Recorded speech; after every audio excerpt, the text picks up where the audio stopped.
Muhammadin wa ala alihi wa ashabihi ajma'in, amma ba'du. Pemirsa yang budiman rahimakumullah, pertama marilah kita panjatkan puji syukur kehadirat Allah Subhanahu wa taala atas berkat, nikmat, rahmat, hidayahnya serta inayahnya sehingga di bulan suci ini kita dapat berjumpa kembali. Mudah-mudahan kita tergolong sebagai orang yang mujahid dini wa dunya wal akhirah. Amin Allahumma amin. Yang kedua kalinya rahmat salam kita sampaikan, sanjungkan kepada junjungan kita Nabi Agung Muhammad SAW. Mudah-mudahan kelak kita akan mendapat syafaatnya. Amin Allahumma amin. Pemirsa yang budiman rahimakumullah, sedikit saya akan menceritakan, mengulas kembali dua amal yang berbeda tapi punya tujuan maksud yang sama, yaitu amal jahriyah dan sihriyah.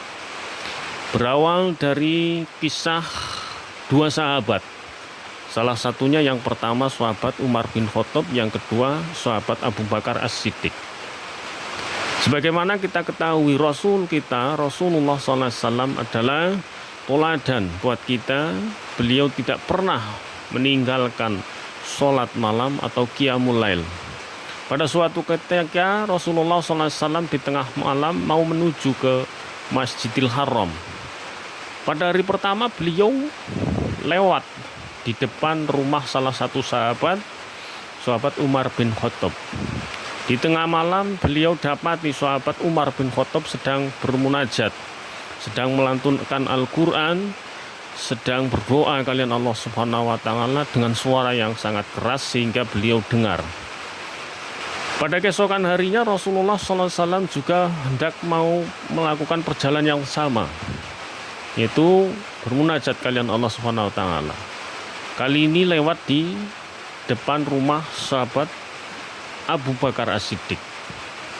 Beliau dapati sahabat Abu Bakar As-Siddiq sedang bermunajat, sedang membaca Al-Quran kalian Allah Subhanahu wa taala dengan suara sihriyah, suara yang tidak diperdengarkan. Lalu pada keesokan harinya beliau Rasulullah SAW berjumpa dengan para sahabat tersebut. Salah satunya sahabat Umar bin Khattab dan sahabat Abu Bakar.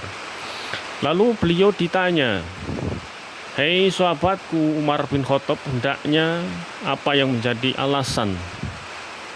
Gerangan apa yang menjadi alasan engkau berdoa, bermunajat kalian Allah Subhanahu wa taala dengan suara sangat keras sehingga sampai terdengar keluar?" Lalu sahabat Umar bin Khattab menjawab, "Bagaimana saya tidak bermunajat, berdoa kalian Allah dengan suara yang sangat keras ya Rasulullah? Sedangkan istri saya sedang tidur.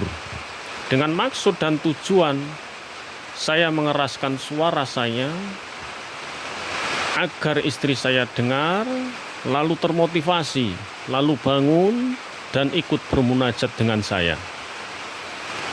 Lalu sahabat yang kedua ditanya sahabat Abu Bakar, gerangan apa yang menjadi alasan sampai-sampai bermunajat kalian Allah dengan suara yang sangat lirih, bahkan tidak terdengarkan? Lalu sahabat Abu Bakar pun menjawab, "Gimana saya tidak bermunajat kalian Allah dengan suara lirih, dengan suara yang tidak diperdengarkan? Sedangkan Anda sendiri, Rasulullah sendiri tahu bahwasanya Allah Subhanahu wa taala zat kan maha mendengar." Mendengar kisah dua sahabat tersebut, lalu Rasulullah SAW bersabda, "Al-jahiru bil Qur'an kal jahiru bis shadaqah. Al-musiru bil Qur'an kal musiru bis shadaqah." Membaca Al-Quran dengan suara keras sebagaimana sedekah dengan terang-terangan. Membaca Al-Quran dengan suara lirih sebagaimana sedekah tersembunyi-sembunyi. Dari dua kisah tersebut kita dapat mengambil sedikit kesimpulan bahwasanya semua amal yang kita lakukan baik jahriyah maupun sihriyah, manakala yang dilakukan dengan syarat jahriyah dengan maksud dan tujuan untuk memotivasi orang lain agar ikut bersama-sama melakukan kebaikan, maka itu boleh-boleh saja atau sah-sah saja, manakala didasari karena lillahi ta'ala. Terus yang kedua nopo?